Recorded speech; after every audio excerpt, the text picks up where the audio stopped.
বাংলাদেশ টিমের ক্যাপ্টেন আমি সবসময় বলে থাকি অলওয়েজ চ্যালেঞ্জ। মিরাজ আমার আরেকটু বোল্ড হওয়া দরকার। কেন আপনি দেখেন যদি আমাদের সম্মুখে বা ওকে নামানো, রিশাদকে না নামানো বা একটা ওভার লাস্ট ওভার মুস্তাফিজকে না করিয়ে আপনার নাসুমকে করানো, আমরা সবসময় এই উইকেট একটা প্রবলেম, এটা আমি মনে করি ইনকনসিস্টেন্ট, যেটা আমাদের কন্টিনিউ পারফরমেন্স এটা একটা এফেক্ট ফেলে। আমরা আজকে চমৎকার ব্যাটিং করেছি, আর যেটা আপনি বললেন হয়তো আজকে ওয়েস্ট ইন্ডিজ ভালো ব্যাটিং করে নাই, বাট যদি আমাদের অপরচুনিটি যেটা কাজে না লাগাই, আজকে যেটা বললেন আপনি 176 রান, তারপর 300, আরও 30 রান শর্ট পজিশন।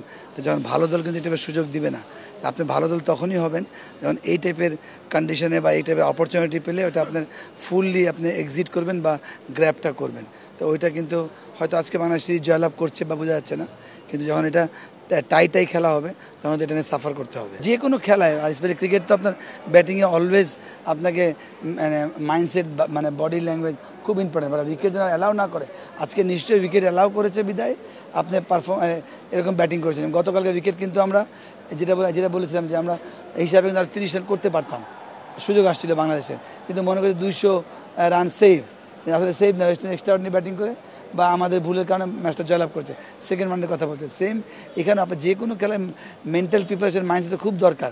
আপনার মাইন্ডসেট থাকলে আপনার খারাপ উইকেট হয় তখন আপনি ওটাকে অ্যাডজাস্ট করে আপনি খেলতে পারবেন।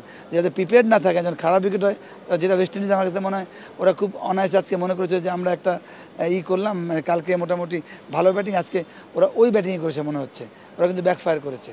তো ওটা যদি আজকে ধরে খেলতো ওরা বা একটু কসাস খেলতো, মেবি ডিফারেন্ট স্টোরি হতে পারত। আর স্পেশালি বাংলাদেশ দল যেখানে অবস্থান করছে, আপনি প্রতিটা ফরম্যাট ভালো খেললেই আপনি একটা অবস্থানে যাবেন। বা টি-20 আমার কাছে মনে হয় চিটাগাংয়ের খেলা ভালো উইকেট খেলবে, এটার চেয়ে বেশি চ্যালেঞ্জ হবে।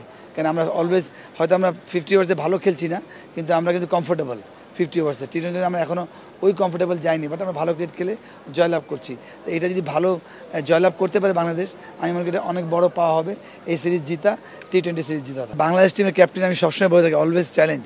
আর এই জায়গাটা আমার মনে হয় মিরাজ আমার মনে হয় আরেকটু বোল্ড হওয়া দরকার। কেন যেন এতজন ইনভলভ আইডিয়া নিতে পারে, কিন্তু এই যে গতকালকে ম্যাচ আপনি দেখেন সেকেন্ড টি-20 এত আইডিয়া হওয়াতে একদম পুরো ব্যাকফায়ার করেছে। তো আপনি দেখেন যদি আমাদের সম্মুখে বা ওকে নামানো, রিশাদকে না নামানো বা একটা ওভার লাস্ট ওভার মুস্তাফিজকে না করিয়ে আপনার নাসুমকে করানো, সব কিছু মিলিয়ে শান্তকে নাম্বার 3 নামানো, আমার মনে হয় ক্যাপ্টেন সিরিজে অলওয়েজ চ্যালেঞ্জ।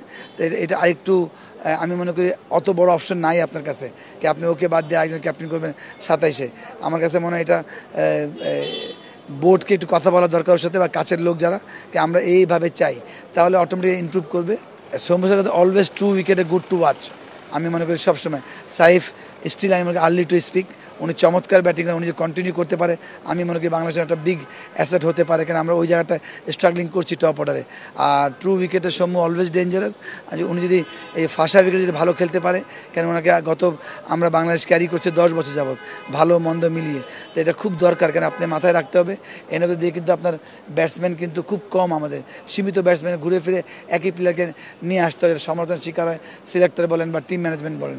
তো এটা সবচেয়ে ইম্পর্টেন্ট দায়িত্ব হবে কনসিস্টেন্ট পারফরমেন্স যেমন দলের, তেমনি প্লেয়ার যদি অটোমেটিক কনসিস্টেন্ট করলেই আমরা একটা ভালো অবস্থানে যাব।